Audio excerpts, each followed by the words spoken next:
Good morning all of you. पिछली class में हम लोग करनी पर चर्चा कर रहे थे, उसी चर्चा को आज हम लोग आगे प्रोसीड करेंगे। आज का हमारा टॉपिक रहेगा सजातीय करनी क्या होता है। आज हम बात करेंगे सजातीय करनी की।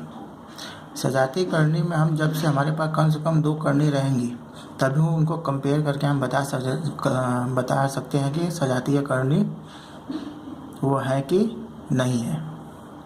इसकी परिभाषा पे अगर हम जाएं तो 2 करनियाँ सजातीय कहलाती हैं यदि उन्हें एक ही अपरिमेय गुणनखंड में बदला जा सके, चाहे गुणांक कुछ भी हो।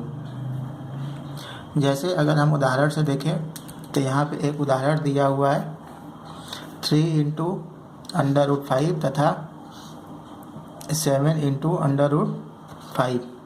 यहाँ पे हम देखते हैं कि जो करनी की घात है वो 2 है और दूसरे वाले करनी में भी देखते हैं करनी की घात 2 है।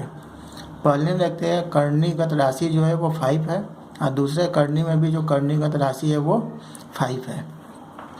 गुणांक कुछ भी हो, गुणांक से हमने मतलब नहीं है। हम बस देखेंगे कि करनी की घात और करणीगत राशि ये दोनों अगर सेम रहेगी तो हमारी जो करनियाँ वो सजातीय करनियाँ कहलाएंगी। अगर ये सेम नहीं रहेंगी तो हमारी करनी सजातीय करनी नहीं कहलाएगी। सिर्फ हमको करनी की घात को कंपेयर करना है और करणीगत राशि को। अगर ये दोनों सेम रहेंगी तो हमारी करनी सजातीय कहलाएगी। यहाँ पर एक दूसरा एग्जाम्पल दिया हुआ है √75 तथा √12।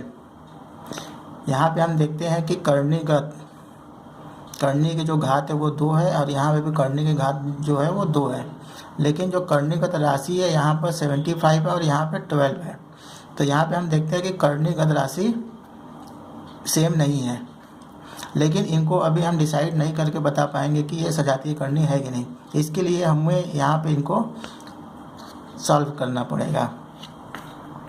अगर हम √75 को देखें तो 75 को हम लिख सकते हैं 5 × 5 × 3।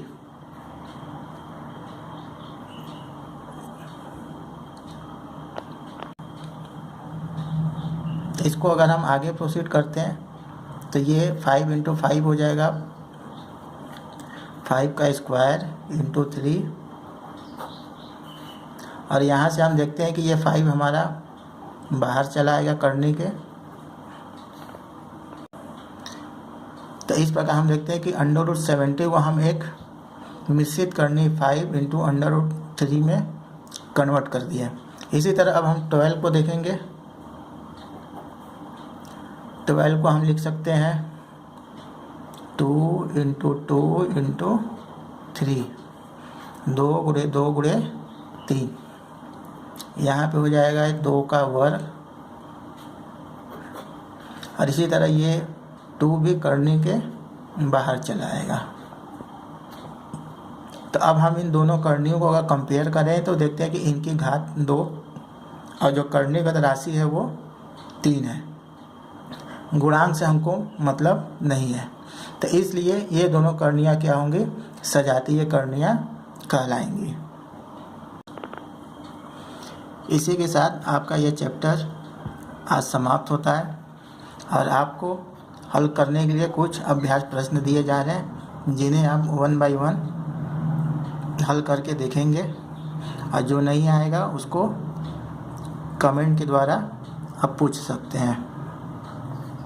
सबसे पहला जो आपके लिए अभ्यास प्रश्न है उसमें बोला जा रहा है कि निम्न में से कौन कौन सी करनियाँ हैं। आपको बताना है कि ये जो करनियाँ दी हुई हैं इनमें से कौन कौन सी करनियाँ हैं या कौन कौन सी करनियाँ नहीं है।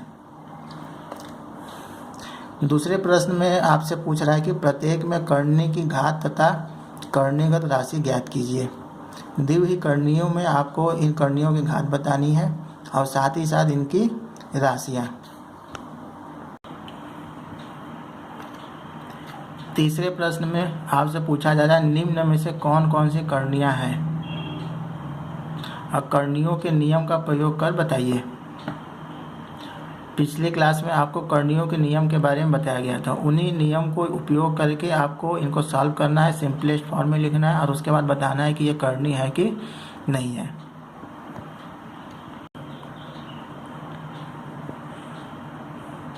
इसी प्रकार चौथा प्रश्न है, इसमें आपको बताना है निम्न में प्रत्येक को शुद्ध करनी में व्यक्त कीजिए।